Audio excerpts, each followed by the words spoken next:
Na mokolo ya dimanche le 28 août 2022, ba membre ya les amis de Grace Ndomo oyo ekamamaka na ye moko fondateur Gravi Ndomo surnommé Bacharge basalaki sortie officielle na bango kuna na Kinkole na commune de Ntsele, précisément na place ya le jardin La Rose. Journée legaki malamu yambo bakoma kuna babandaki liboso na marche de santé po banda na Air Force na aéroport kuna nde ye moko Bacharge azwaki maloba pona kopesa départ ya makambo nyonso. Je crois bien to bandi awana Air Force angonde yango to ki ne ko cité na Kinkole Jardin Rose kuna nde kote to kende tant que de conscient biso to tambola to ke liboke na eza wana kwanga na eza wana bière na eza wana to pesi message oyo ko sala par rapport à lancement officiel simanango to kumbani to zongi na bandako mais ko suka wana te parce que belé to mona ka soki basali bongo les gens vont imaginer que to ka marche de santé. Marche de santé est un bonus aux fondations et personnes qui n'ont pas membre dans bango. Faut qu'on y sache tes habits pour la santé. Alors si malango ndende outi koloba tozo sala o esengeli pour na bilenge. Donc le plus important message na pesi eza yango wana. Merci. OK. Après kotambola na bango nzela tikuna na Kinkole nde na sima bakomaki na Jardin La Rose bipai wapi cérémonie yango ekosalema nde programme ebandaki epai ya modérateur du jour prière d'ouverture esalamaki pona kotika makambo nyonso epai ya Tata Nzambe nde sima Monsieur Gravi Ndomo Bacharge oyo azali fondateur ya les amis de Grace Ndomo azwaki maloba pona koloba tina ya journée yango. Eloko liboso to koloba et la présentation. Ngai ceux qui boleti au biso tozala bilamba les amis de Grace Ndomo. Grace Ndomo eza mutu. Ngai fondateur ya vision les amis de Grace Ndomo. Je crois que natamboli nga mon côté. Naza pe na équipe nanga mobimba. Ba o bazosala les amis de Grace Ndomo. Maman likambo oto yeli awa eza souci makasi ko biso tozala ngo tozoma presque biso tozala bilenge na kati ya société lelo jeunesse aza un peu négligé tozoma lelo ba bi eza ebele na kati ya jeunesse ba jeune bakoma incompétent ba jeune bakomi ba irresponsable ba jeune bande ba biso basi bakomi ko bota biso bande ko bali ko sentir na désordre c'est-à-dire nyonso wana eza quelque part na volonté na biso te. Non, naïe beaucoup c'est cas. Mais est-ce la volonté na biso te? Est-ce la cause? Et là pour l'instant que nyonso wana ekoma. Cause nango ezali. Ne fondation eye na idéologie nango pona koya ko résoudre situation wana nyonso. Na kati ya vision, tozala objectif. Objectif na biso eza vraiment très large. Mais to kozala un peu moi me pousser pour to soit temps ebelete. Premièrement, vision la biso liboso eza encadrement ya jeunesse na étendue ya République démocratique du Congo ya mobimba. Et pour votre information ndenge biso to se tenir awa même événement ça ça peine à même moment na niveau ya Congo central na niveau ya Kikwit ya Kwilu Bandungu-ville pe na Okatanga. C'est-à-dire même histoire on a ngo kambo eza nini lelo tozomona bilenge ko babengi bakuluna tango nzela bokanga ye elenge wana yibi asali boye okanga bango akepe akoti boloko asongi ayibi lisusu bakangi epe lisusu nyonso wana ezosunga biso te tokende mpe kuna bamusu akuluna te metango aza kaka na façon otambola bamona ye d'une manière irresponsable bakangi batie na kasho mutu akolobela ye mpe aza te.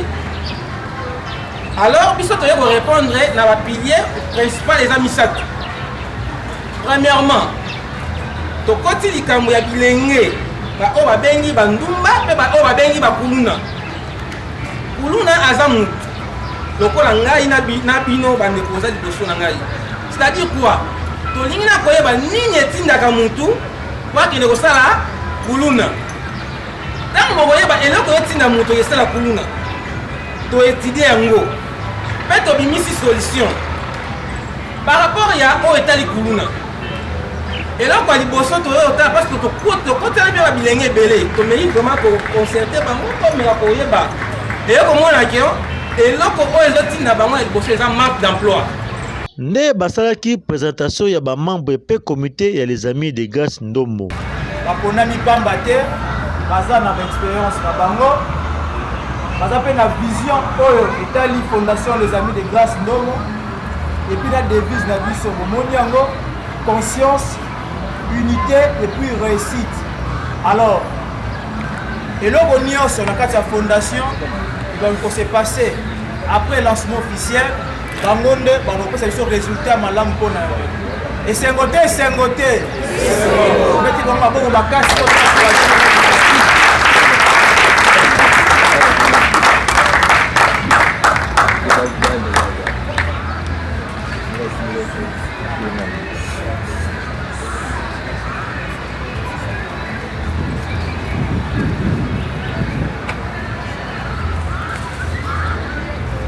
Tout partout, maloba epesamaki na ba invité.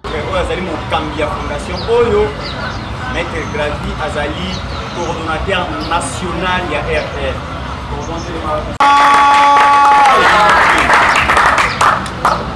Biso tozali bayi politique oyo. Alors je ne veux pas revenir sur ma détail surtout le président APC par rapport à la vision, par rapport à l'objectif. C'est déjà clair et je vous invite juste à adhérer.